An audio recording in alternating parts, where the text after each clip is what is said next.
Maman menyebut aturan tersebut nantinya akan melibatkan sejumlah kementerian, mulai dari Kementerian Perdagangan, Kementerian Perindustrian hingga Kementerian Keuangan.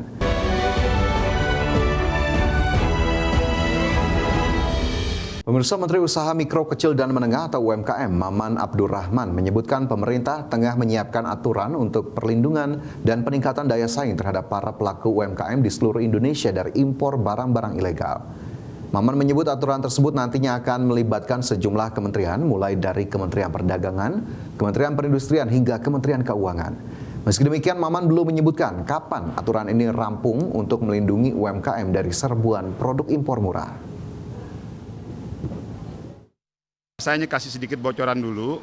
Kami dari Kementerian UMKM bersama-sama dengan kementerian lainnya sedang mempersiapkan beberapa aturan mekanisme untuk memberikan perlindungan dan peningkatan daya saing. Jadi kata kuncinya adalah perlindungan dan peningkatan daya saing.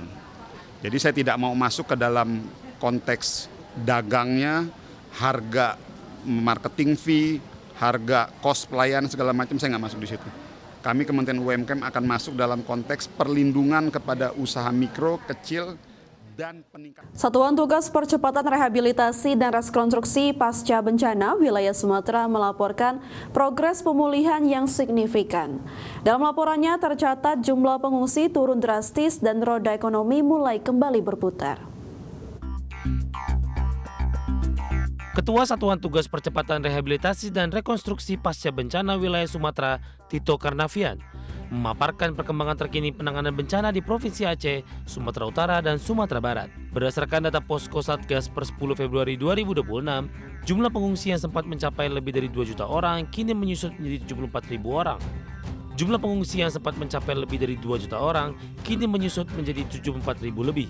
Pembersihan lumpur dan puing terus dilakukan dengan mengerahkan alat berat, serta personel lintas kementerian, lembaga, TNI, Polri, hingga mahasiswa dan taruna sekolah kedinasan. Tito menegaskan di Aceh sebagian besar fasilitas pemerintahan sudah berjalan. Kemudian bahan bakar, baik BBM maupun gas, LPG, dan kemudian sarana komunikasi, internet, juga air minum, air bersih. Itu menjadi kunci untuk pemulihan yang sangat diperlukan oleh masyarakat. Selain itu juga ada masalah lain yang harus diselesaikan, yaitu masalah sungai dan logistik.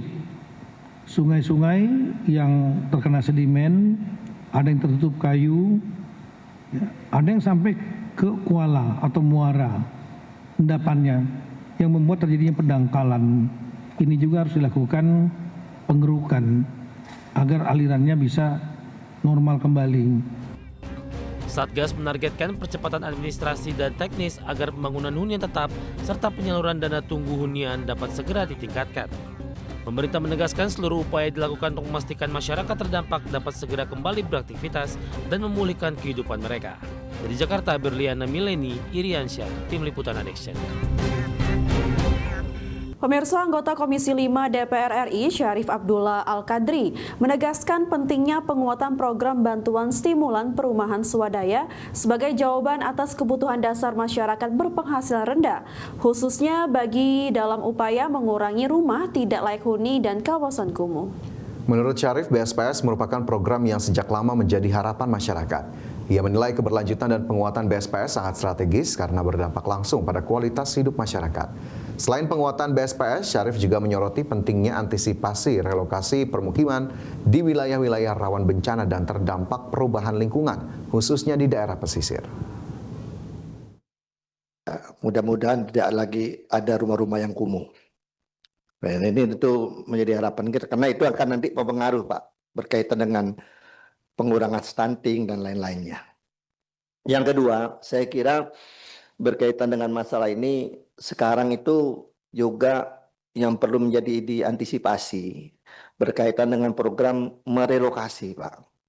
Banyak daerah-daerah itu yang terdampak. Kalau di tempat kami itu, terutama di daerah-daerah di pinggiran pantai itu banyak yang pemukimannya sudah terancam.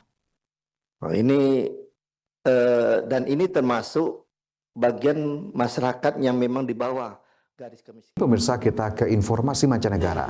Perserikatan Bangsa-Bangsa mendesak Amerika Serikat untuk segera melunasi tunggakan iuran senilai 4 miliar dolar Amerika atau setara 67 triliun rupiah. Ya, krisis anggaran ini mengancam operasional badan dunia tersebut yang diprediksi akan kehabisan dana pada Juli mendatang. Perserikatan Bangsa-Bangsa mendesak Amerika Serikat untuk segera melunasi tunggakan iuran senilai 4 miliar dolar Amerika Serikat atau setara 67 triliun rupiah. Sekretaris Jenderal PBB Antonio Guterres melayangkan peringatan keras terkait kondisi finansial badan dunia yang kini berada di titik kritis, di mana Amerika Serikat dilaporkan memiliki tunggakan sebesar 2,2 miliar dolar untuk anggaran operasional reguler, serta 1,8 miliar dolar untuk misi penjaga perdamaian di berbagai belahan dunia.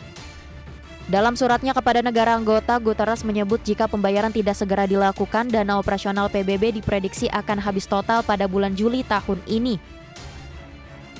Tekanan keuangan ini terjadi seiring kebijakan luar negeri pemerintahan Presiden Donald Trump yang memilih untuk menahan kontribusi finansialnya. Tercatat Amerika Serikat tidak membayar iuran sepeser pun sepanjang tahun 2025 lalu. Selain menunggak iuran, pemerintahan Trump juga telah menarik diri dari sejumlah organisasi di bawah naungan PBB, termasuk Organisasi Kesehatan Dunia atau WHO. Langkah ini pun memicu kekhawatiran global akan melemahnya peran diplomasi multilateral dalam menangani krisis internasional. Merespon desakan tersebut, misi Amerika Serikat untuk PBB menyatakan bahwa Washington berencana melakukan pembayaran awal dalam beberapa minggu ke depan, meski jumlah pastinya masih dalam tahap pembahasan.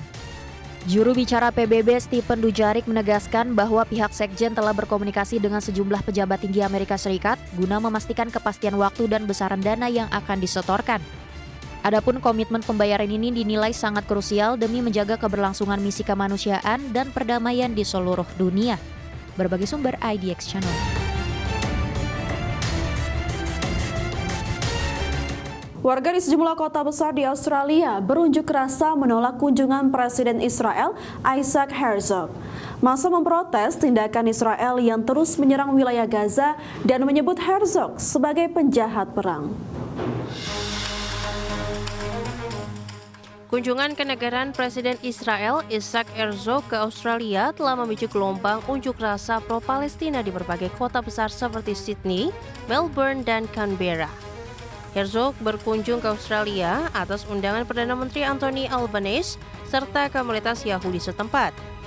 Herzog dijadwalkan berkunjung ke Australia hingga 12 Februari mendatang.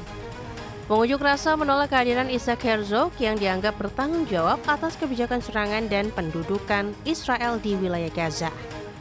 October 7, we have seen mass starvation, death, killing, rape by Israeli soldiers and on Palestinians.